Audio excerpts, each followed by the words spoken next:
بسم اللہ الرحمن الرحیم۔ عمومی طور پر جو دیکھا جاتا ہے اور جو ہمارے مشاہدات میں بات آئی ہے وہ یہ ہے کہ انسان جب پیدا ہوتا ہے تو مذکر کی الگ علامات ہوتی ہیں اور مونس کی الگ علامات ہوتی ہیں۔ اگر ایسا انسان پیدا ہوا ہے کہ جس میں مذکر اور مونس کی دونوں علامات ہوں یا کوئی بھی نہ ہو، جس سے یہ پہچاننا مشکل ہو جائے کہ یہ مذکر ہے یا مونس ہے، جس کو ہم شی میل کہتے ہیں، ہم اس کو مخنث بھی کہتے ہیں، اور اگر اس کی علامات کسی جگہ پہ واضح ہو جائیں تو اس کو خنثی تو کہا جاتا ہے، لیکن اس کو خنثی مشکل نہیں کہا جاتا۔ لیکن اگر اس کی علامات واضح نہ ہوں، ان کو جاننا مشکل ہو جائے تو اس کو خنثی مشکل علم وراثت میں کہا جاتا ہے۔ مذکر کے وراثت میں حصے الگ ہیں، مونس کے الگ ہیں۔ اگر کوئی خنثی ہے، مخنث ہے، شی میل ہے، خسرہ ہے جس کو ہم خسرہ بھی کہتے ہیں، تو اس کی وراثت کیا ہوگی، اس کو کیسے حصہ ملے گا، تو اس کے بارے میں ہم یہاں ذکر کریں گے۔ خنثی مشکل کی بحث، اس کا معنی ہوتا ہے نرمی، مڑنا، جس کا جسمانی معاملہ مشتبہ ہو، واضح نہ ہو کہ یہ عورت ہے یا مرد ہے۔ مثلا اس کے جو یورین جو پارٹس ہیں وہ دونوں ہی اس کے ہوں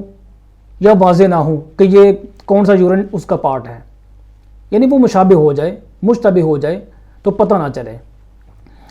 اب اہل علم جو ہے وہ اس کے بارے میں یہ کہتے ہیں کہ خنثی جو ہے، جو شی میل ہے، وہ جس اپنے یورین پارٹ سے وہ واش روم میں اپنی حاجت کو مکمل کرتا ہے، اسی کے مطابق اس کو وراثت دی جائے گی۔ اگر مذکر کے یورین پارٹ سے وہ یورین کرتا ہے تو اس کو مذکر سمجھ کے حصہ دیا جائے گا، ورنہ اس کو مونس سمجھ کے حصہ دیا جائے گا۔ بہقی میں یہ روایت موجود ہے، حضرت علی رضی اللہ تعالیٰ عنہ سے پوچھا گیا تو انہوں نے بھی یہی کہا کہ جو شی میل ہے، جو خنثی ہے، وہ جس طرح پیشاب کرتا ہے اسی کے مطابق اس کی وراثت دی جائے گی۔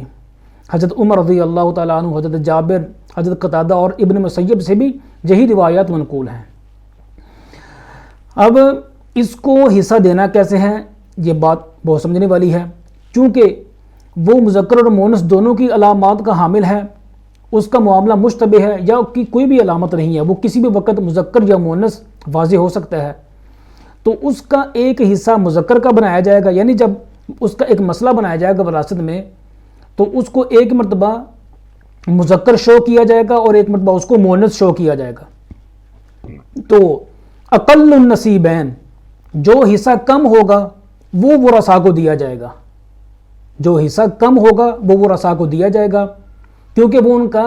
ایک حقیقی استحقاق ہوگا۔ کم از کم جو حصہ ہوتا ہے وہ حقیقی استحقاق ہوتا ہے، جو کہ ہر وارث کو ملنا ہی ملنا ہے، وہ دے دیا جائے گا۔ البتہ جو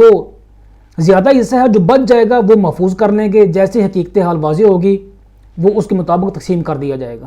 یعنی اگر وہ خنثی مذکر ہوگا تو اس کو مذکر والا حصہ مل جائے گا، اگر وہ خنثی مونس ہوگا تو اس کو مونس والا حصہ جو کم ہے وہ دے دیا جائے گا، اور باقی جو ہے وہ باقی ورثاء میں تقسیم کر دیا جائے گا۔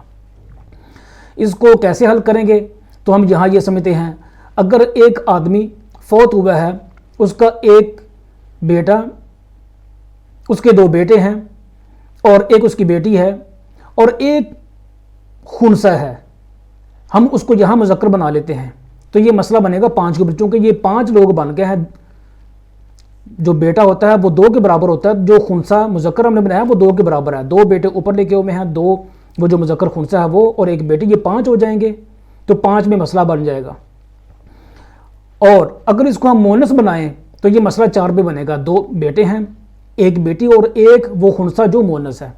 اب ایک مسئلے میں ہم اس کو مذکر شو کر رہے ہیں اور ایک میں ہم نے اس کو مونس شو کیا ہے۔ اب سب سے پہلے یہ دیکھنا ہے کہ یہ جو 2 مسئلے بنے ہیں، مذکر کا مسئلہ 5 پر ہے، مونس کا مسئلہ 4 پر ہے، دونوں میں نسبت کیا ہے، نسبت تباین کی ہے، لہٰذا 5 کو 4 سے ضرب دیں گے تو جواب آئے گا 20۔ اب وہ جو 20 ہے وہ ہو جائے گا جامعۃ الخنثی، یہ 20 جامعۃ الخنثی ہے، یعنی دونوں حصوں کو، دونوں مسئلے کے اصل کو جمع کیا تو وہ 20 بن گیا۔ اب جو خنثی ہے اس کو جو کم حصہ مل رہا ہے وہ مل رہا ہے کم حصہ مونس والے مسئلے سے، ایک حصہ مل رہا ہے۔ مذکر والے مسئلے میں اس کو 2 حصے مل رہے ہیں، تو اب اس کا جو مونس والا مسئلہ ہے خنثی کا وہ 1 ہے، اس کو ہم مذکر والے اصل مسئلے سے ضرب دیں گے، 5 سے ضرب دیں گے تو 5 ایک مرتبہ 5، اس کو 5 مل جائیں گے، اور بیٹا جو بیٹی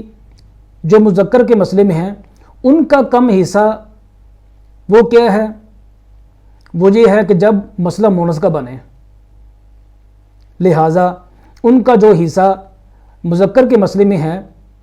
اس کو ہم ضرب دیں گے مونس کے اصل مسئلے سے، لہٰذا 4 2 مرتبہ 8، جو بیٹے ہیں 2 ان کو 8 مل جائے گا، اور جو بیٹی 1 ہے اس کو 4 1 مرتبہ 4 اس کو 4 مل جائے گا۔ اب یہ جو بیٹا ہے اس کو 8 ملے، 2 بیٹوں کو 8 ملے ہیں، 8 اور بیٹی جو ہے 1 اس کو 4 ملے ہیں، 8 اور 4 12، 12 اور یہ جو مونس خنثی ہے اس کو ہم نے 5 دیے ہیں، 12 اور 5 17، 17 ہم تقسیم کر دیں گے اور 3 باقی جو ہیں وہ محفوظ کر لیں گے اور حقیقت حال تک وہ اسی طرح سے محفوظ رہیں گے۔ تو کیا ہوگا؟ اگر وہ مذکر ہے، اگر وہ خنثی جو ہے وہ مذکر ہو جاتا ہے تو وہ جو باقی بچا ہوا ہے وہ اس خنثی کو دے دیا جائے گا، اس کا جو باقی حصہ جو تھا، یعنی اب 2 کو 4 سے ضرب دی جائے گی تو یہ 8 جو باقی تھے وہ اس خنثی مذکر کو مل جائیں گے۔ لیکن اگر وہ مونس ہی ہے